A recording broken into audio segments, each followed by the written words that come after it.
Hello friends, welcome back my YouTube channel MS Maths. In this video we'll discuss about the electrical conductivity या फिर आप उसको Lorentz druid theory भी कह सकते हैं. This is very important and हम यहाँ पे जो फ्री इलेक्ट्रॉन थ्योरी है उसको यूज करते हुए हम यहाँ पे इलेक्ट्रिकल कंडक्टिविटी में ड्रिफ्ट वेलोसिटी और उनके जो भी एक्सपेंशन है, उनके जो भी फार्मूलाज है वो यहाँ पे हम एक्सप्रेस उसका उनको डिराइव करेंगे. सो बात करते हैं इस टॉपिक के बारे में.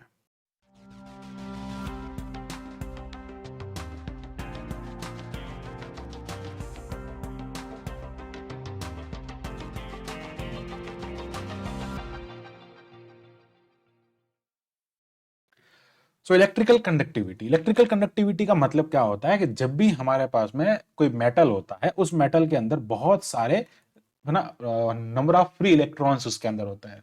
तो जब नंबर ऑफ फ्री बहुत सारे नंबर के फ्री इलेक्ट्रॉन उसमें होते हैं तो वे फ्री इलेक्ट्रॉन एक चार्ज कैरियर्स का काम करते हैं. तो चार्ज कैरियर्स का काम करने पे वो पॉजिटिव चार्ज को नेगेटिव पे, नेगेटिव को ऐसे मतलब उनको ट्रांसफर करने का काम करते हैं. तो उससे करंट फ्लो होता है, ये आप सभी जानते हैं.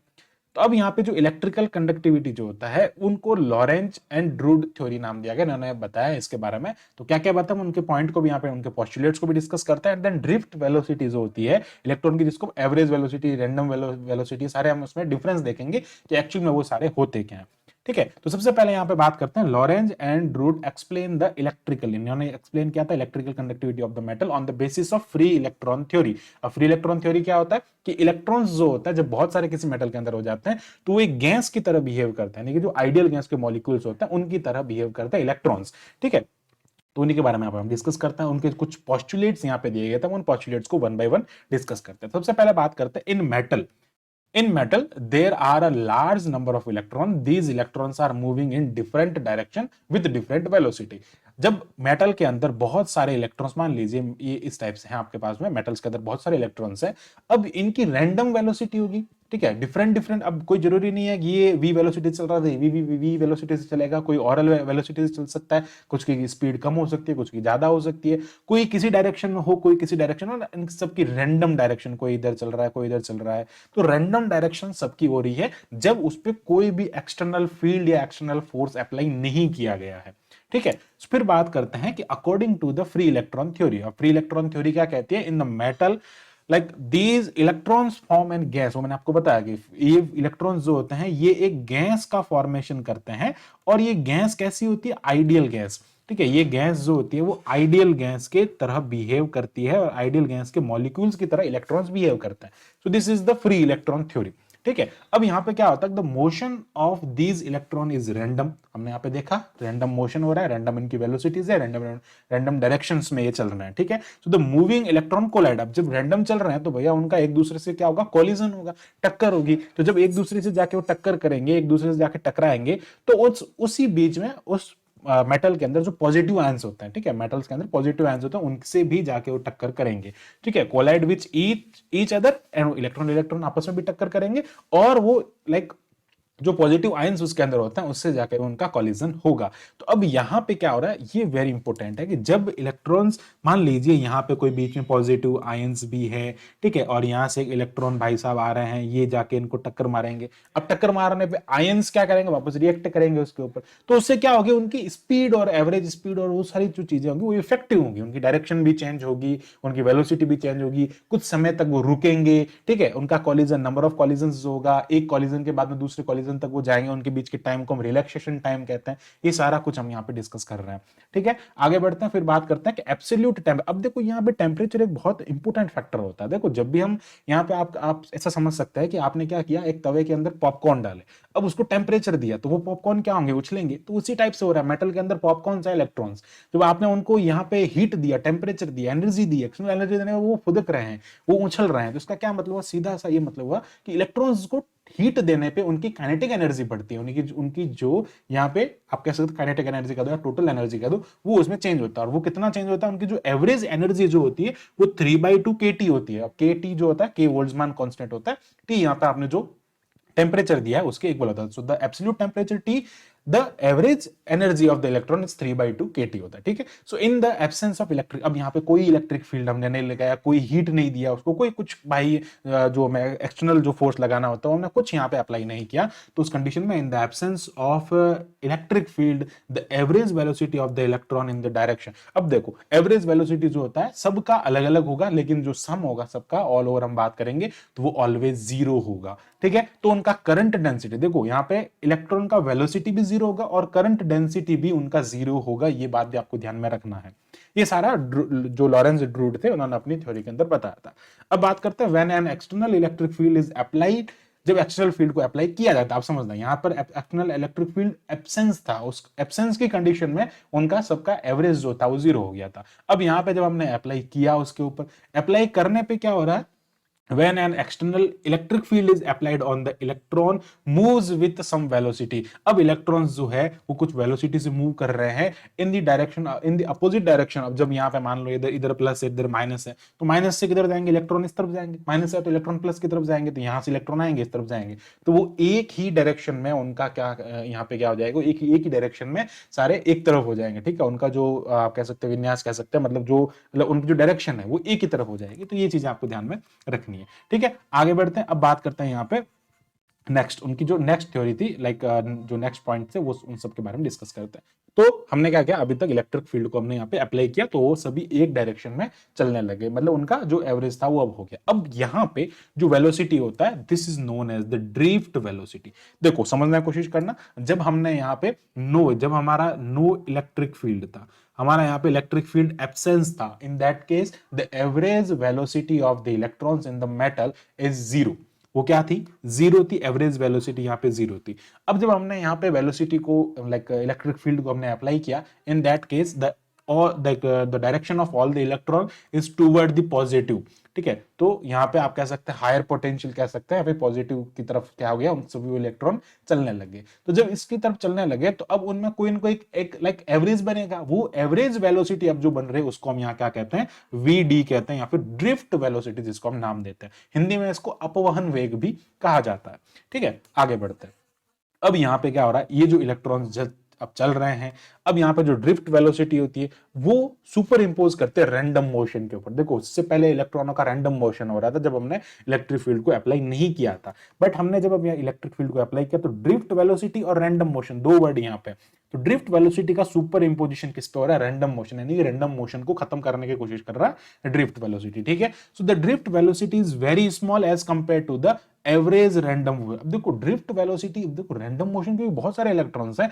उनका इलेक्ट्रिक फील्ड अप्लाई करने से पहले रैंडम मोशन हो रहा था, तो रैंडम मोशन के कंपेयर में ड्रिफ्ट वेलोसिटी बहुत कम है, क्योंकि drift velocity is the average, और रैंडम वेलोसिटी जो है वो सारे इलेक्ट्रॉन्स की रैंडम वेलोसिटी थी पहले, ठीक है। तो वो एज कंपेयर कम होती है ऑफ द इलेक्ट्रॉन। अब देखो ये क्यों कम होती है, उसका भी रीजन है, the drift velocity is very small as compare to the average random velocity of the electron due to the external electric field the free, किसके लिए होता है, किसके कारण होता है, एक्सटर्नल इलेक्ट्रिक फील्ड होता है।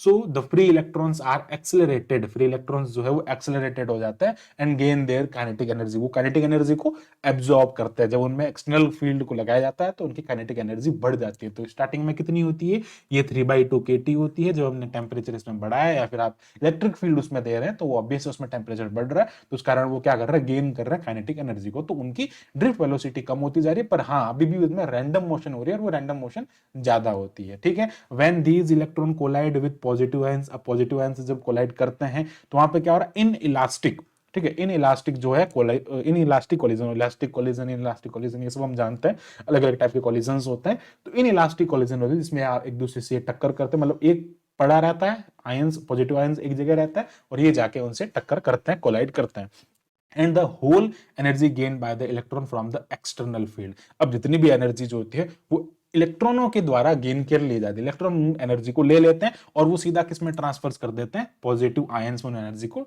ट्रांसफर्स, जो एनर्जी इलेक्ट्रॉन्स ने ली उन्होंने टक्कर किया। इन इलास्टिक में क्या होता है कि एनर्जी जो होता है, एनर्जी का ट्रांसफॉर्मेशन होता है, तो एनर्जी उन्होंने क्या किया, ट्रांसफॉर्म कर दिया पॉजिटिव आयंस को। पॉजिटिव आयंस बेचारे एक जगह पड़े थे, पर उन्होंने जाके उनसे कोलाइड किया और अपनी एनर्जी को उन्होंने उसमें दे दिया। अब इलेक्ट्रॉन्स की जो डायरेक्शन है वो भी चेंज होगी, इलेक्ट्रॉन्स की जो स्पीड है वो भी कम होगी, तो बहुत सारे यहाँ पे लाइक उनके जो भी फैक्टर्स होंगे उनको ये इफेक्ट करेगा। ठीक है, अब कह रहा है after the collision of electron start their motion. अब आयंस, पॉजिटिव आयंस जो है वो इलेक्ट्रॉन से कॉलिजन करके वो भी क्या कर रहे हैं उसमें, लाइक जो जो पॉजिटिव आयंस होते हैं वो भी अब चलना स्टार्ट कर देंगे, क्योंकि उन्होंने उसमें एनर्जी ट्रांसफर कर दी थी। वो एनर्जी ट्रांसफर होगी तो वो भी एक जगह थोड़ी पड़े रहेंगे, अब वो भी चलने लगेंगे। ठीक है, तो ये सारी चीजें यहाँ पे चलती है। अब यहाँ पे कुछ दो अलग आप कह सकते हैं डिफरेंट टाइप की दो वर्ड्स आते हैं, एक आता है मीन फ्री पाथ और एक आता है relaxation time. This is very important, देखो समझने की कोशिश कर रहा कि मीन फ्री पाथ का मतलब क्या होता है। The average distance travel by the electron between two successive collision. देखो एक आप मान सकते हैं यहाँ पे पॉजिटिव आयंस है, यहाँ पे एक इलेक्ट्रॉन है, ये इलेक्ट्रॉन आके इससे टक्कर करता है या इससे टक्कर करता है, इनका कॉलिजन होता है। तो ये थी इसकी फर्स्ट कॉलिजन। ठीक है, ये मान लो यहाँ पे इसकी फर्स्ट कॉलिजन हो रही है और यहाँ पे आता है इसने क्या किया, ये इलेक्ट्रॉन यहाँ से थोड़ा यहाँ पे डिस्ट्रैक्ट हुआ, यहाँ आके इसने सेकंड कॉलिजन की। तो जो इसका पाथ बन रहा है, इस पाथ को हम क्या कहते हैं, मीन फ्री पाथ। ठीक है, मीन फ्री पाथ हम इसको कहते हैं। और इसी बीच जो उसको टाइम लगा, ठीक है, सो द एवरेज टाइम, इनके बीच में जो एवरेज आप सभी का ना, एक कॉलिजन मतलब सक्सेसिव जितने भी कॉलिजन्स होते हैं, आप एक का नहीं कह सकते, जितने भी वो कॉलिजन करते हैं उन सभी के लिए जो उसका एवरेज बनता है, वो एवरेज जो होता है उस एवरेज में लगने वाला टाइम को हम क्या कहते हैं, रिलैक्सेशन टाइम, इसको टाउ से डिनोट करते हैं। ठीक है, ये पूरा इसका थ्योरी था, पूरा बहुत इंपॉर्टेंट है, वेरी इजी है।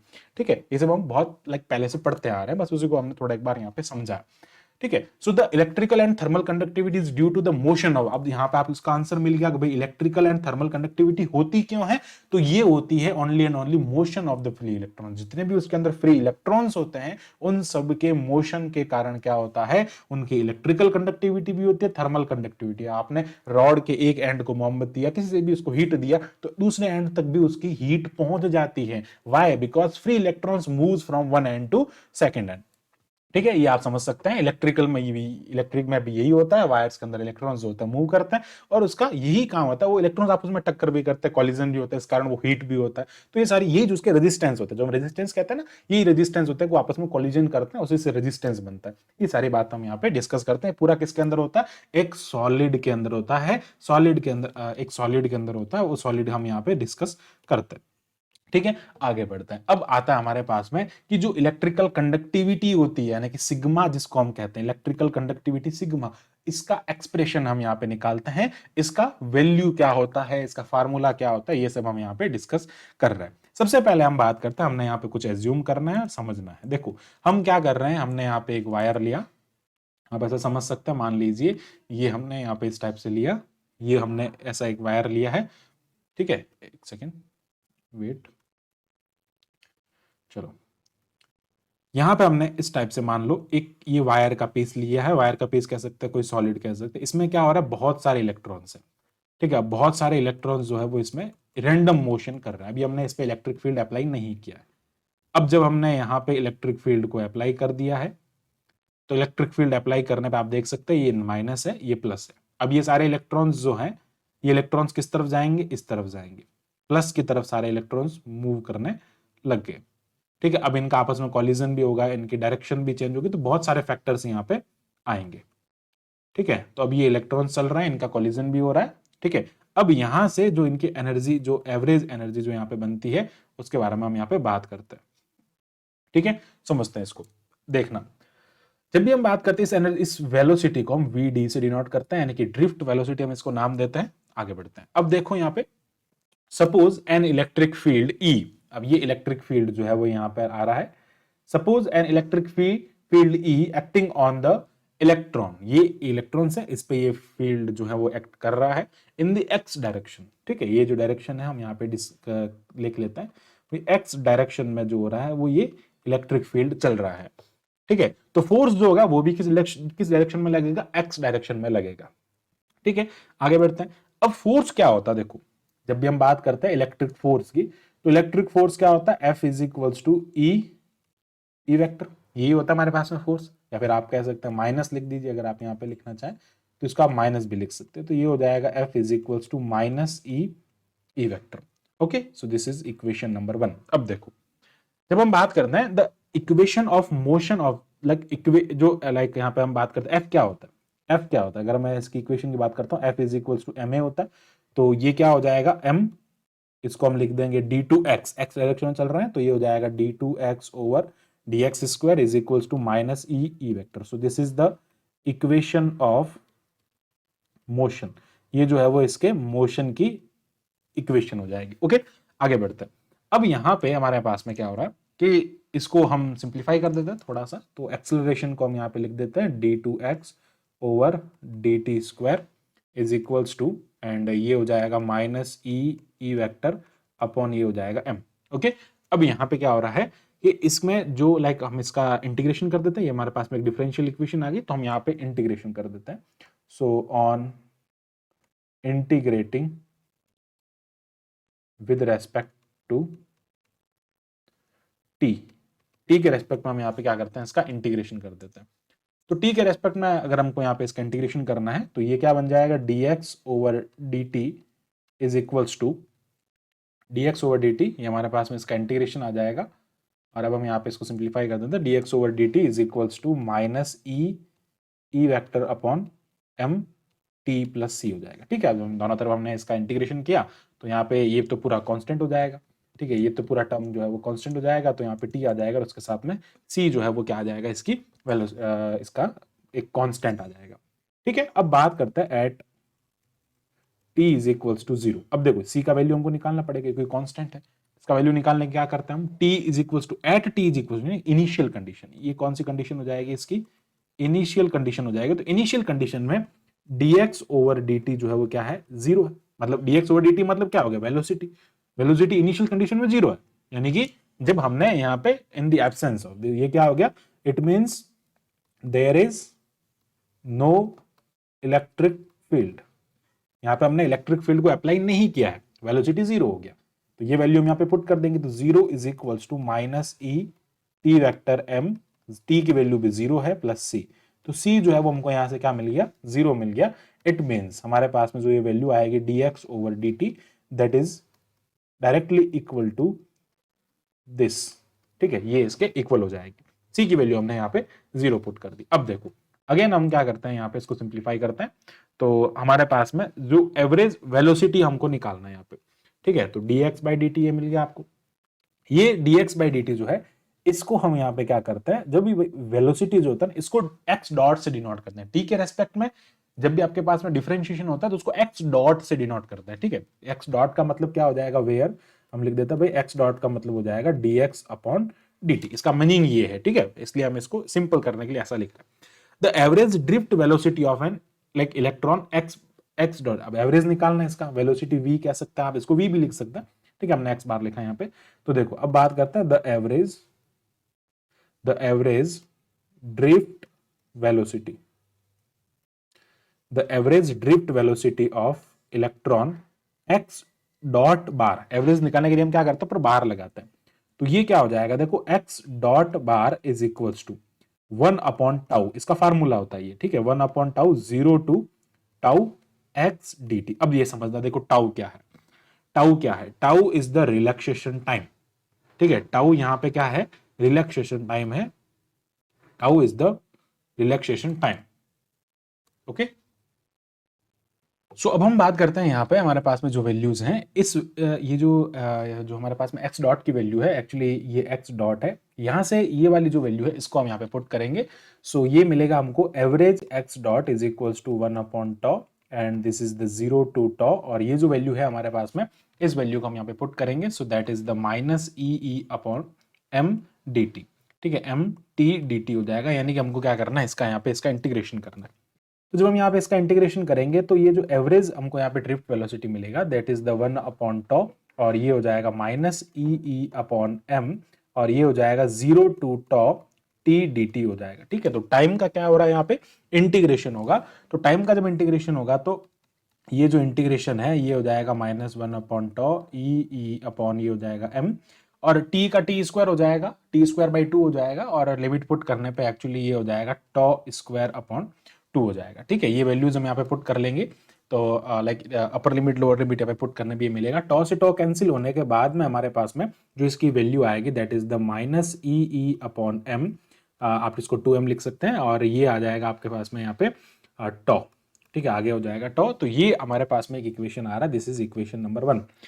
अब यहाँ पे क्या हो रहा है कि ये जो वैल्यू है हमारे पास में कि जो लाइक ये आ गया हमारे पास में x डॉट बार का वैल्यू। ठीक है, अब हमको क्या करना है, we know that the current density जो होता है एक्चुअली क्या होता है, देखो करंट डेंसिटी की अगर मैं बात करता हूं J, current density we know that, now we know that the current density J, ठीक है, is equals to minus N E V D होता है। ठीक है, एन ई वी डी होता है। तो ये जो वी डी है, यानी कि ये वी डी ना लिख के हम इसको सीधा जनरल वी लिखेंगे, और वी को हम यहाँ पे क्या ऐड कर रहे हैं, ध्यान से समझना, v is equals to X bar average. ठीक है, तो हम यहां से क्या लिखेंगे, j is equals to minus N E X dot bar हो जाएगा। अब ये जो वैल्यू है, ये j की वैल्यू हमारे पास में आ रही है, तो x डॉट बार का वैल्यू हमने यहाँ पे इक्वेशन नंबर 1 से लिखेंगे। सो क्या लिखेंगे, फ्रॉम इक्वेशन नंबर 1। तो फ्रॉम इक्वेशन नंबर 1 से हम क्या करेंगे, ये वाली जो वैल्यू है इसको हम यहाँ पे पुट कर देंगे। तो जो j का वैल्यू यानी कि जो लाइक करंट डेंसिटी मिल रहा है वो क्या मिलेगा, माइनस माइनस प्लस हो जाएगा, तो ये हो जाएगा N E square tau upon ये हो जाएगा 2m। ठीक है, तो ये जो वैल्यू आ रहा है हमारे पास में करंट डेंसिटी का वैल्यू आ रहा है। ठीक है, ये रिलेशन होता है, ये आपको ध्यान में रखना है, ये जो होता है this is the relation. Okay, ये एक रिलेशन होता है, उस रिलेशन को आपको ध्यान में रखना है। तो ये रिलेशन होता है, तो v को हम यहाँ पे इससे डिनोट कर रहे हैं, इसलिए हम यहाँ पे इसकी वैल्यू यहाँ पे पुट कर रहे हैं। ठीक है, ओके, आगे बढ़ते हैं। ये हमारे पास में आ गया current density. Now by Ohm's law, तो अब ओम्स लॉ क्या कहता है, v जो होता है वो प्रोपोर्शनल होता है I के। ठीक है, तो v प्रोपोर्शनल I होता है, और हमने ओम्स लॉ का एक और डिफरेंट जो फॉर्म होता है, देखो एक तो ओम्स लॉ ये होता है v प्रोपोर्शनल टू I होता है, एक करंट डेंसिटी की फॉर्मेट में ये होता है। ठीक है, इसमें हमको एक्चुअली क्या करना है, इलेक्ट्रिकल कंडक्टिविटी फाइंड करना है ना, सिग्मा फाइंड करना है, तो सिग्मा तो यहीं से आएगा, तो ये क्या होता है, J is equals to sigma E होता है, तो ये फार्मूला हम यहाँ पे यूज करेंगे। Now by Ohm's law J is equals to sigma E हो जाएगा। ठीक है, तो सिग्मा का जो वैल्यू मिलेगा आपको that is the J upon E, और J का वैल्यू हमारे पास में इक्वेशन नंबर 2 में है, तो क्या लिखेंगे, by equation number 2, so sigma is equals to ये हो जाएगा एन ई स्क्वायर। अच्छा, यहाँ पे हमने E का वैल्यू आई थिंक नहीं लिखा, ये E भी आएगा यहाँ पे, है ना, इसके साथ में E भी आएगा मल्टीप्लीकेशन में, तो ये E यहाँ पे आ जाएगा, तो ये हो जाएगा यहाँ पे E टाउ अपॉन 2m हो जाएगा। इसमें हम क्या कर रहे हैं, E का डिवाइड कर रहे हैं, तो E और E यहाँ से कैंसिल होने के बाद में आपको N E square tau upon 2m value मिलेगा। ये जो वैल्यू आ रहा है, ये यहाँ पे किसका वैल्यू है, कंडक्टिविटी का वैल्यू। अब देखो सिग्मा यहाँ पे क्या मैं लिख देता हूँ यहाँ पे, where sigma is the conductivity. Okay, ये जो है वो कंडक्टिविटी है, वेट एक second, sigma is the conductivity.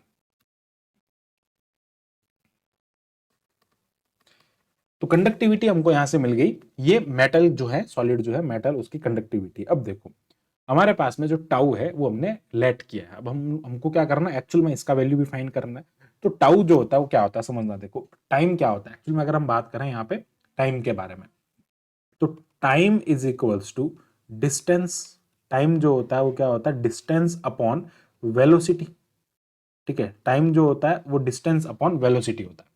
तो टाइम, ठीक है, टाउ जो है वो क्या है, टाइम है, तो टाउ इज इक्वल्स टू, हम यहाँ पे क्या कर रहे हैं, डिस्टेंस को लैम्डा से डिनोट कर रहे हैं, that is the mean value path. तो हम यहाँ पे क्या कंसिडर करेंगे, let lambda is equals to mean value path. हमने यहाँ पे लैम्डा को मीन वैल्यू पाथ से डिनोट किया है, तो मीन वैल्यू पाथ हमारा हो गया लैम्डा, और जो एवरेज वेलोसिटी है, ठीक है, and v is equals to average velocity, this is the average velocity. तो एवरेज वेलोसिटी जो है उसको हमने से डिनोट किया of the electron, average velocity of electron due to random motion. तो जो रैंडम मोशन हो रहा है इलेक्ट्रिक फील्ड अप्लाई करने से पहले और उसके बाद में भी हो रहा है, तो इन दैट केस जो v जो है वो क्या हो जाएगा, एवरेज वेलोसिटी हो जाएगा। तो टाउ हमारे पास में क्या आ गया, tau is equals to lambda upon v हो गया। तो हमारे पास में ये जो एक्सप्रेशन है इक्वेशन नंबर 3 में, इस इक्वेशन नंबर 3 में जो एक्सप्रेशन है इसको हम क्या कर सकते हैं, यहाँ पे इसकी वैल्यू पुट कर सकते हैं। ठीक है, तो टाउ जो है वो लैम्डा अपॉन ये हो गया। तो अब बात करते हैं यहाँ पे कि लाइक v जो है उसकी वैल्यू हमको इसके अंदर रखना है। ठीक है, v भी हमने यहाँ पे लेट कर रखा है, एक्चुअली v क्या होता है, अब देखो वी नो दैट जब हमने यहाँ पे काइनेटिक एनर्जी की बात की, तो काइनेटिक एनर्जी क्या होती है इसकी, अगर मैं काइनेटिक एनर्जी की बात करता हूं तो काइनेटिक एनर्जी आपको यहाँ पे 3/2 kT मिलता है, ठीक है। और काइनेटिक एनर्जी क्या होता है, 1/2 mv², half mv² is equals to 3/2 kT होता है, ठीक है। अब यहां से 2 से 2 कैंसिल हो जाएगा और v² इज इक्वल्स टू क्या हो जाएगा, 3 kT/m हो जाएगा। तो v का जो वैल्यू मिल रहा है that is the root of 3 kT/m हो जाएगा। ये वैल्यू हम पुट करेंगे इक्वेशन नंबर 4 में। तो क्या लिखेंगे, पुट इन इक्वेशन नंबर 4। तो यहाँ पे हम इस वैल्यू में, यहाँ पे हम ये वाली जो वैल्यू है इसको यहाँ पे पुट करेंगे, तो टाउ जो मिलेगा अपने को वो मिलेगा lambda upon root of 3 kT/m हो जाएगा, ठीक है। और हम इसको कैसे लिख सकते हैं, ये आपके पास में टाउ आ गया नाउ। अब इसको क्या करना है, पुट इन इक्वेशन नंबर 3। अब ये जो हमारी इक्वेशन नंबर 3 है, यानी कि सिग्मा की जो वैल्यू है उसमें पुट करेंगे। तो देखो सिग्मा क्या है, सिग्मा जो कंडक्टिविटी है that is the ne² tau upon 2m है। अब हम यहाँ पे ये वाली वैल्यू को पुट करेंगे टाउ की, तो टाउ की जब इस वैल्यू को हम यहाँ पे पुट करेंगे तो हमको क्या मिलेगा, ne² अपॉन ये हो जाएगा 2m, ठीक है। अब इस टाउ की वैल्यू को पुट करेंगे तो ये हो जाएगा लैम्डा अपॉन 3 kT/m, ठीक है। एक सेकेंड, इसको ऐसे लिखेंगे 3 kT/m पावर 1/2 हो जाएगा, यानी कि स्क्वायर रूट लगा हुआ इसके ऊपर, ठीक है। तो ये जो वैल्यू मिल रही है आपको, ये क्या मिल रहा है यहाँ पे, इसका कंडक्टिविटी मिल रहा है। तो अब सीधा सा आपको यहाँ से क्या नहीं, ये इसका फार्मूला हो गया। तो कंडक्टिविटी आप देख सकते हैं इनवर्सली प्रोपोर्शनल है रूट ऑफ टेम्परेचर के, ये एक रिलेशन हमको यहां से मिलता है। या फिर आप ऐसा समझ सकते हैं कि कंडक्टिविटी जो होता है वो इनवर्सली प्रोपोर्शनल तो होता है रेजिस्टिविटी के। तो रेजिस्टिविटी जो है इसके इनवर्सली प्रोपोर्शनल है। तो जो रेजिस्टिविटी आपको मिल रही है वो प्रोपोर्शनल मिल रही है टेम्परेचर के। दो रिलेशन आपको यहां से मिल रहे हैं। ये कंडक्टिविटी जो होती है वो इनवर्सली प्रोपोर्शनल है रूट ऑफ टी के, या फिर आप कह सकते हैं कि रेजिस्टिविटी जो है, कंडक्टिविटी तो इनवर्सली प्रोपोर्शनल है रूट टी के, यानी कि रूट ऑफ टेम्परेचर के, और जो रेजिस्टिविटी है वो क्या हो जाएगी, डायरेक्टली प्रोपोर्शनल हो जाएगी। तो ये दो वैल्यूज आपको यहां से मिल रहा है। First is the conductivity, so this is the conductivity and this is resistivity, resistivity, ठीक है। तो रेजिस्टिविटी एंड कंडक्टिविटी दो वैल्यूज आपको यहां से मिल रही है, दो रिलेशन मिल रहा है। तो ये सारा कुछ बताया था लॉरेंज ड्रूड ने अपनी थ्योरी के अंदर। तो ये पूरा टेम्परेचर पे डिपेंडेंसी हो गई। इस टाइप से आप जो है इसकी टेम्परेचर पे डिपेंडेंसी को बिल्कुल इजीली यहाँ पे समझ सकते हैं। आई होप आपको पूरा जो टॉपिक है ये पूरे टॉपिक क्लियर हुआ होगा, जिसमें हमने पूरा डिस्कशन किया कि ड्रूड थ्योरी या इलेक्ट्रिकल कंडक्टिविटी जो है वो क्या होती है, और इलेक्ट्रिकल कंडक्टिविटी सिग्मा जो होती है वो इनवर्सली प्रोपोर्शनल होती है 1/, ठीक है। तो ये पूरा था इसके बारे में। सो आई होप आपको पूरा टॉपिक जो है वो अच्छे से क्लियर हो गया होगा। So thanks for watching my video, keep watching MS maths. इसी टाइप के फॉर मोर वीडियोस के लिए हमारे चैनल को सब्सक्राइब करें। Thank you, bye bye.